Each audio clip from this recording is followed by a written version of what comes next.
Приходите в лес, находите сосну, рвете шишки. Помыли шишки.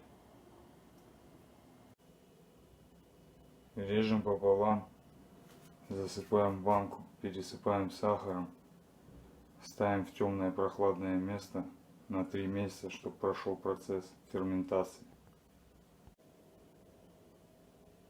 Спустя 3 месяца вы получите вот такой результат. Помогает укрепить иммунитет и избавиться от кашля.